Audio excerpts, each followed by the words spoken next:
وہ رنجیت سنگھ کا زمانہ تھا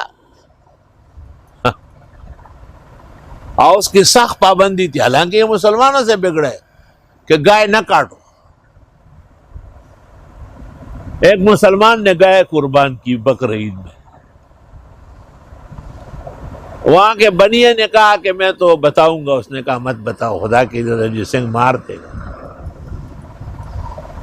اس نے کہا نہیں بتانے کا، جب بتانا ہے تو پھر میرے ساتھ چلو، کوئی چیز ہے وہ دینی ہے. وہ بڑھیا ساتھ ساتھ چلا گیا. مغرب کے بعد جنگل لے جا کے اس کو بھی ختم کر دیا. رات کو کپڑے میں لپیٹ کے جا رہا تھا، کوٹوال نے آواز دی کون؟ کہا دو بھی کپڑے دھونے جا رہے ہیں. کہا تلاشی دو. دیکھو تو لاش نکل آئی. یہ کیا ہے؟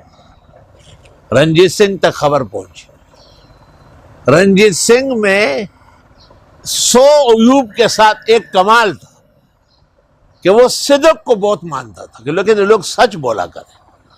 اس نے کہا سچ یہ ہے کہ مذہبی جذبہ آیا تھا، میں نے گائے کاٹی. یہ آپ کو شکایت کر رہا تھا، ڈر رہا تھا. چلو معاف ہو، خبردار کہیں نے تم نے گائے کاٹی. چلو. جب اگلی عید آئی اسی آدمی نے 2-4 گائے ذبح کی. اب تو بہت شور مچ گیا. اب کہ رنجیت سنگھ نے حکم دے دیا کہ یہ شخص میرے سامنے نہ آئے. بس صبح 4 بجے کے قریب پانسی لگتی ہے، اس کو پانسی کر لو. تذکرۃ الغوثیہ میں یہ قصہ لکھا ہے مولانا غلام غوث گوالیار والوں. اب اس کو پانسی گھاٹ میں بند کیا گیا اور تمام جو علامات ہوتے ہیں صبح پانسی کرنے کے وہ کرا دیے گئے. اتنے میں رنجیت سنگھ کو خدا تعالیٰ نے بیٹا دیا. رنجیت سنگھ کو بیوی نے بستر سے خط لکھا کہ خدا نے ہمیں پیارا سا بیٹا دیا، بہت نامناسب ہے کہ حیوان کے بدلے میں آج انسان قتل ہو رہا ہے.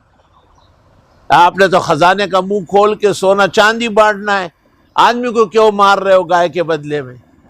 رنجیت سنگھ سر پکڑ کے بیٹھ گیا اور کہا بھائی پانسی روکو. اور اس شخص کو بلایا، کہا یہ بات سن، رنجیت سنگھ اور تیرے خدا کے درمیان ایک عرصے سے جنگ چل رہی ہے. تیرا خدا جیتا اور رنجیت سنگھ ہارا. آفرین تیرے خدا پر جو بادشاہوں کو تیرے سامنے چھوٹا کر دیتا ہے. آج کے بعد تم جب چاہو گائے کاٹو اور اس کے پیسے خشائی خزانے سے وصول کرو. اجازت ہے آپ. ان اللہ یامرکم ان تذبحوا بقرہ، بے شک اللہ حکم دیتا ہے کہ ذبح کرو گائے. اللہ اللہ تیرا لاکھ لاکھ شکر.